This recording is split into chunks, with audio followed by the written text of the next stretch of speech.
Assalamualaikum warahmatullahi wabarakatuh. Perkenalkan, nama saya Ria Gustiana Sari, NPM 23031016, kelas 2B, Fakultas Ekonomi, Program Studi Manajemen Universitas Asahan. Di sini saya akan mempresentasikan materi kecerdasan buatan. Materi ini bermata kuliah Digital Software dan dosen pengampu Bapak Diki Abdillah STM.Com.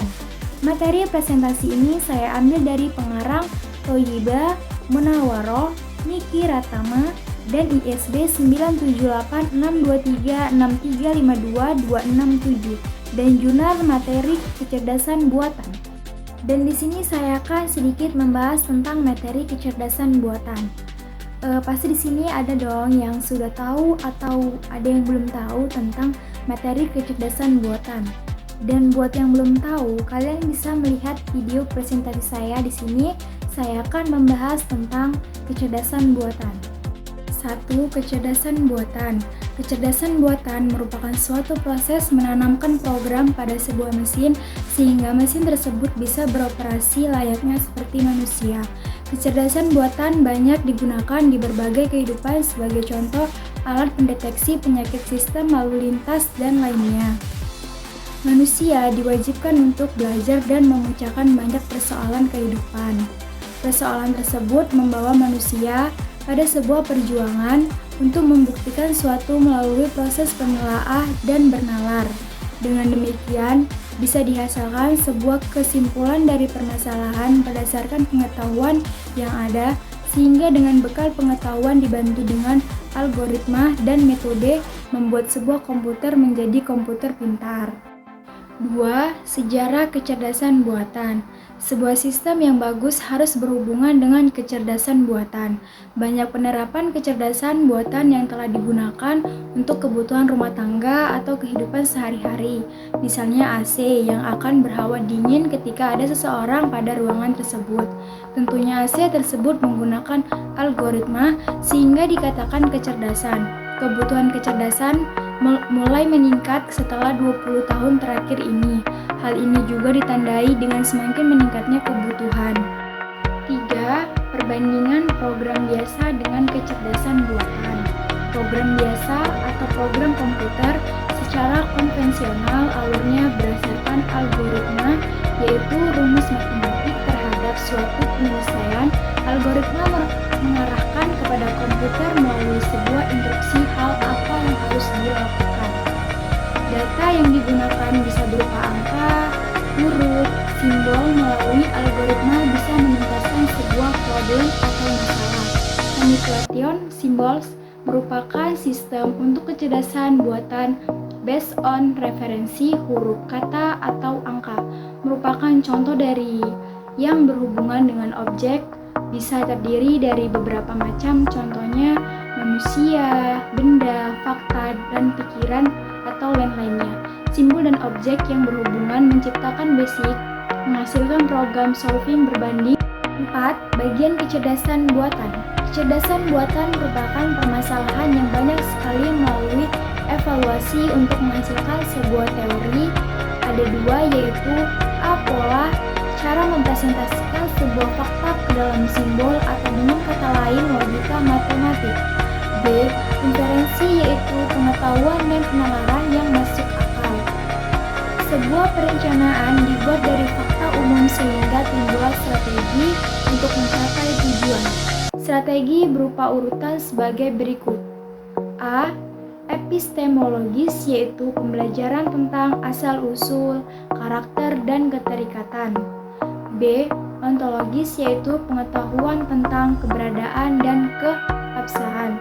C. Heuristics, yaitu metode yang digunakan untuk menumbuhkan suatu pemikiran dan usulan. Kecerdasan buatan Artificial Intelligence atau AI saat ini telah dapat ditemukan dengan mudah pada berbagai segi kehidupan manusia, mulai dari program komputer, kendaraan, dan gawai. Hal ini bagi sebagian orang cukup mengkhawatirkan, namun ada pula yang menganggap hal tersebut sebagai sebuah kemajuan keberhadapan. Hal yang awal mulanya hanya berkisar pada kemajuan teknologi industri, ini merangkap sebagai sebagian dari pembahasan ontologis, khususnya tema-tema mengenai kesadaran, yang dimiliki Al dalam mensimulasikan tidak dilakukan lagi, terlebih dengan adanya chatbot dan algoritma. A. Pendahuluan. Al sebagai ciptaan manusia memiliki potensi yang baik dan merusak. Hal dasar yang harus dipahami bersama adalah bahwa landasan etika harus melekat pada munculnya Al dalam kehidupan manusia, sehingga manusia tidak perlu merasa was-was dengan kehadiran Al.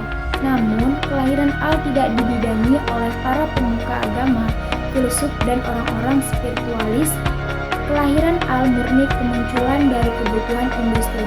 Kebutuhan industri memang memiliki landasan etika tersendiri, namun landasan tersebut jauh berbeda dengan landasan etis masyarakat banyak pada umumnya. B. Pembahasan. 1. Pengertian kesadaran diri dalam Al-Quran. Dalam kesejaraan peradaban manusia, kesadaran merupakan hal yang paling didambakan. Dengan kesadaran manusia membentuk tataan sosial, hukum, ilmu-ilmu pemahaman agama, dan ilmu pengetahuan dan lain sebagainya. Dalam sejarah filsafat Islam, kesadaran mengambil tempat yang cukup spesifik, bahkan hal ini dapat legitimasi dari Al-Quran. Ada dua macam kesadaran, yaitu A. Kesadaran natural atau bawaan.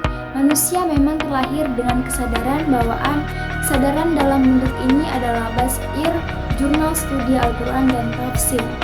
B. Kesadaran diri universal. Kesadaran ini berasal dari cara manusia memahami dunia dengan pertanyaan-pertanyaan ontologis seperti tentang apa tujuan hidup manusia, dari mana manusia berasal, apa makna kehidupan, dan lain sebagainya. Dari pertanyaan demikian, manusia menyadari bahwa ia adalah bagian yang aktif dari dunia, dari realitas. Di sisi lain, kesadaran ini membentuk persepsi kemandirian pada manusia. Namun demikian, kesadaran ini juga memberikan pengarahan bahwa manusia tidak muncul dengan sendirinya, independen pun tidak bisa hidup sendiri. Peradaban digital dan puing sejarah manusia. Dalam sejarah perkembangan teknologi informasi dan industri, komputer memiliki fungsi sebagai alat pengolah dan pengumpulan data. Namun dengan kebutuhan manusia yang kian kompleks, komputer juga dirangkai menjadi entitas yang ikut kompleks agar dapat mengimbangi kebutuhan manusia. Komputer saat ini dapat membantu manusia melebihi sebagai pengumpul dan pengelola data, melainkan menjadi penentu pilihan dan arah hidup manusia. Teknologi sejarah dan masa depan peradaban manusia.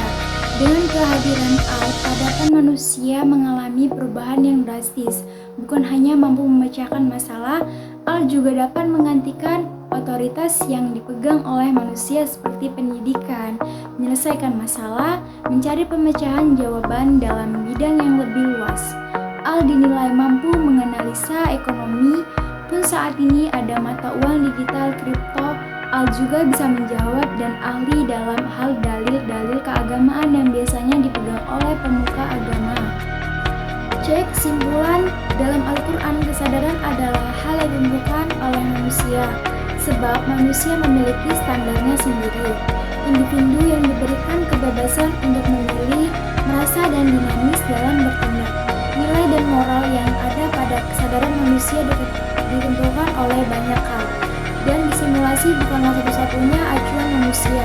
Dalam sejarah peradaban manusia, teknologi dalam bentuk apapun tidaklah bebas.